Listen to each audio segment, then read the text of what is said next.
India, बेबाक, बेखौफ, बेधड़क। नमस्कार, जोहार, प्रणाम। मैं द्विवेदी भुजंग भूषण। मैं आपको लेकर के आया हूं बेधड़क, बेखौफ और बेबाक बात के बीच में कि जो देश में अभी तमाम युद्ध के बारे में लोग चर्चाएं कर रहे हैं। National media, international media, portals पे, यूट्यूबर्स, सोशल मीडिया, पूरी दुनिया इसी में व्यस्त है। खास करके हिंदुस्तान पाकिस्तान की तो बात ही छोड़ दें। और आप क्या कर रहे हैं? आप इंतजार करते हैं क्यों मोदी जी ने सीज फायर क्यों किया, क्या वजह हो गई, क्यों नहीं और घुस के पाकिस्तान को मारा, वंदे मातरम का नारा क्यों नहीं लगाया?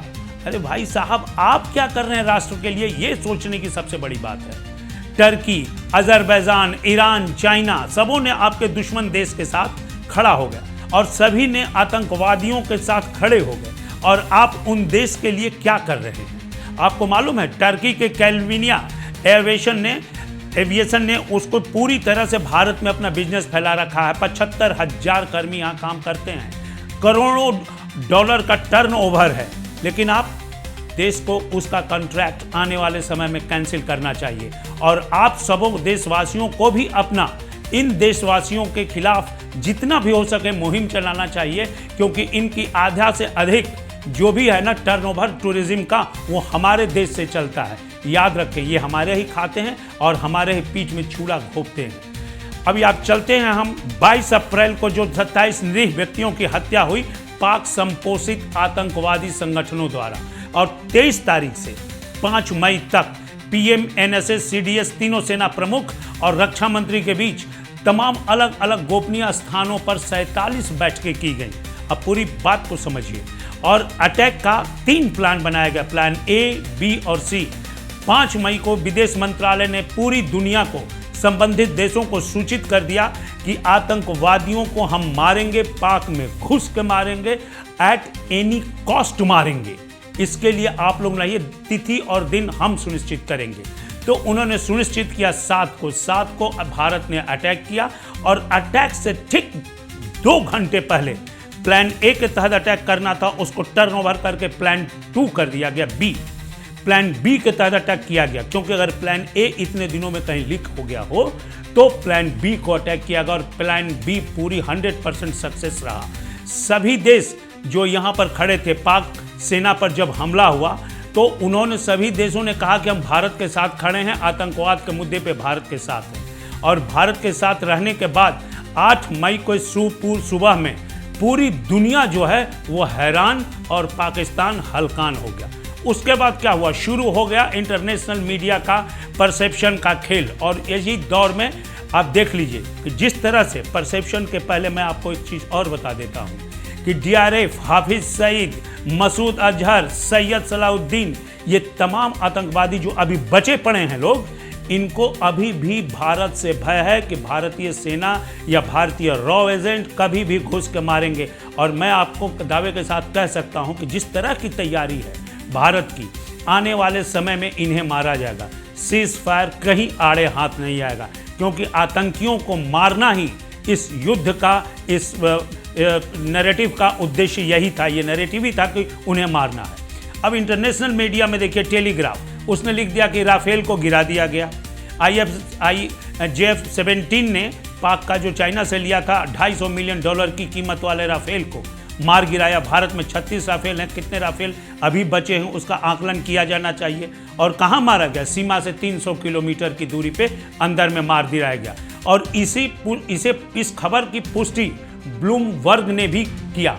और मैं आपको बता दूं कि इन तमाम पुष्टि के बीच में ऑफ रैम जो न्यूक्लियर टेक्निकल मिसाइल के जो एक्टिविस्ट हैं, उन्होंने कहा कि ऐसी कोई भी आधिकारिक पुष्टि नहीं है। देखिए, कंट्राडिक्ट इंटरनेशनल मीडिया में भी होती है, हमारे यहाँ भी होता है, लेकिन उनके यहाँ भी होती है, आधिकारिक पुष्टि नहीं है। Of RAM nuclear technical missile के जो एक्टिविस्ट हैं, उन्होंने बताया कि इसकी कोई आधिकारिक पुष्टि नहीं हुई है।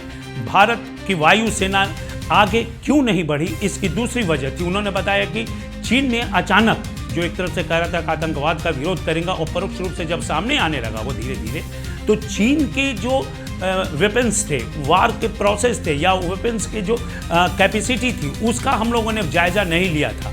और इसी वजह से इंडियन आर्मी जो थी और इंडियन एयरफोर्स वो टेक्निकली रुक रुक कर वार कर रहा था, और इसी बीच में उसने उसके इंपॉर्टेंट 11 एयरबेस को बर्बाद कर दिया, यूं कहने नेस्तनाबूद कर दिया। भारत ने चारों तरफ से घेरा था पाकिस्तान को। आपको याद होगा कि खैबर पख्तून, बलोच, तालिबान के हमलावरों को इसने चारों तरफ से मिल करके घेरा था। पाकिस्तान की स्थिति इतनी दयनीय हो गई, पिलपिली हो गई कि उसके आका, जो पाकिस्तान के आका हैं, अमेरिका के पास जाने लगा। अमेरिका ने कह दिया था कि पाकिस्तान, आतंकवाद पे हम कभी कोई बात नहीं करेंगे, क्योंकि अरब सागर में भी जो गोदावरी बंदरगाह है वहाँ कराची के पास, उसमें भी परोक्ष रूप से चाइना उसकी रक्षा करता है, चीनी सैनिक रहते हैं। लेकिन अचानक दोनों देश के डीजीएमओ ने बात की और संघर्ष विराम की घोषणा 10 मई को शाम 5 बजे कर दी गई। तो अचानक ट्रंप भी प्रकट हो गए। जनाब देखिए कैसे प्रकट हुए ट्रंप कि मैंने कराया, मैंने कह दिया, मैंने दोनों देशों को समझा दिया। अपने मुंह मियां मिट्ठू बनने लगे। भारत के विदेश मंत्रालय के प्रेस कॉन्फ्रेंस में स्पष्ट किया गया कि किसी ने कोई भी मध्यस्थता नहीं की, क्योंकि पाकिस्तान की हालत पतली हो गई थी। उसने खुद किया और उसने खुद आग्रह किया भारत के सामने आकर के कि ये युद्ध विराम किया जाए, क्योंकि अगर ट्रंप इस आतंकवाद के खिलाफ थे तो उन्होंने पाकिस्तान को आईएमएफ से डोनेशन क्यों दिलवाया। एक थ्योरी इस पर जरूर आती है कि यदि वो नहीं देते तो पाक चीन की चूसनी को चूसने लगता, पाक चला जाता चीन की तरफ। लेकिन भाई साहब, पाक हमेशा डुअल गेम खेलता है, दोहरी नीति पे चलता है। उसका दोगलापन का अंदाज आपको नहीं होगा। वो भिखमंगा नंगा बन के अमेरिका और चीन तो उससे वसूल भी लेता है सारी चीज़ों को, जगह जमीन सारा चीज़ लेता है, गधे तक को खरीद लेता है चीन। वो उसके बाद उसके पास जाता है। ट्रंप तो यूक्रेन और रशिया के भी युद्ध को बोले थे कि जीत कराएंगे, तो तुरंत वार खत्म करा दी। कहाँ किया? ये चीज़ें बहुत अपमानजनक है। बाद में खैर देर से आए दुरुस्त है। कल ट्रंप ने कह दिया कि मैं इस बीच में बचाव में नहीं था, लेकिन मेरी इच्छा थी कि इन चीज़ों को समाप्त किया जाए। दुनिया अगले दौर में जा रही है, व्यापार पे और प्रोग्रेसिवनेस पे विचार किया जाए। लेकिन अब पाक की सोशल मीडिया को देखिए। पाक में जो सोशल मीडिया खास करके पीओके के साइड में अचानक ये चीज़ें बढ़ने लगी कि भाई वहाँ पर एक बम गिरा है किराना हिल्स पे, ब्रह्मोस का अटैक हुआ है, न्यूक्लियर रिसाव हो रहा है, भूकंप के 4 झटके आए, 100 से ज़्यादा गांव खाली करा देने की बात कही गई। रातों रात लोग घर द्वार खाली कर रहे हैं। उसी स्पीड से सारी मीडिया ने इन खबरों को हाथों हाथ लिया और पूरी तरह से वहाँ पर रेड अलर्ट कर दिया। वहाँ की चीज़ों को बढ़ाने लगे कि यूएसए के और मिस्र से कई प्लेन आए वहाँ पर न्यूट्रलाइज करने के लिए। लेकिन मैं जिम्मेदारी के साथ कहता हूँ कि न्यूज़ अलर्ट इंडिया इस तरह की अफवाहों को और सोशल मीडिया पे वायरल हुए खबरों की कहीं से भी पुष्टि हम नहीं करते हैं।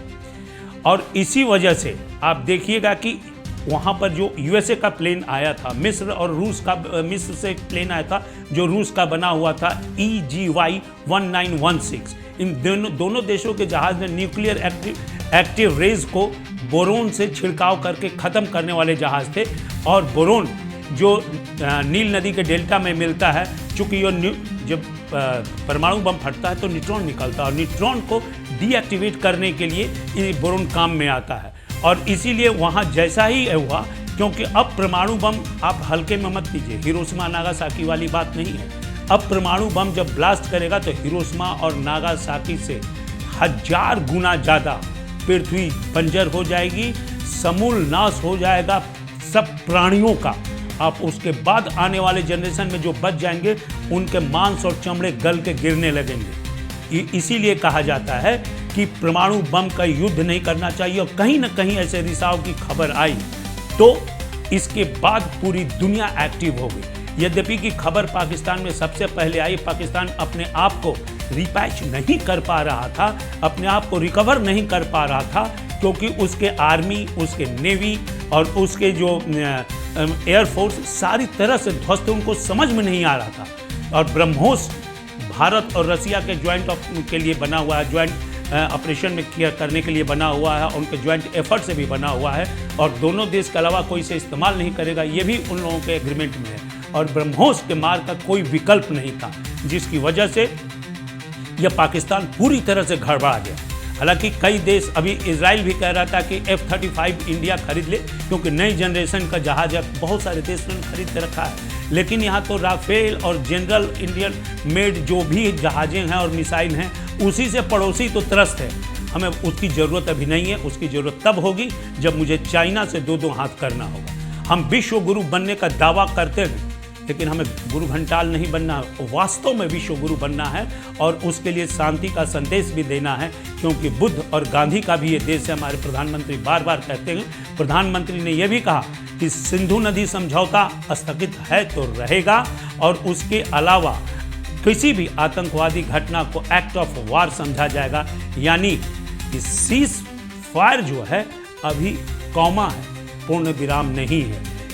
एक वजह मैं आपको बता देता हूँ, वार में कहा जाता है डिसइंगेजमेंट सिचुएशन, वही हुआ है कि दो जगह वार, जब वार ऐसी स्थिति में न चला जाए जहाँ से आप वापस नहीं आ सके, फिर आपको वापस आने का कोई जगह न मिले, आपको अब जय चाहे क्षय होना ही पड़े, उससे पहले एक सिचुएशन आता है, उसको बोलते हैं डिसइंगेजमेंट सिचुएशन।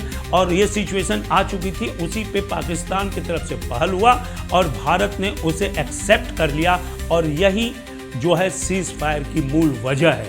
क्योंकि अब भारत जब कोई सामने से घुटने पर आकर याचना करने लगता है तो उसे छोड़ दिया, लेकिन बैक नहीं हुआ, अभी भारत वहीं खड़ा है और हर हाल में, हर क्षण उसी अंदाज में, उसी प्रखरता और उसी चपलता और उसी जोशो जुनून से वार करेगा।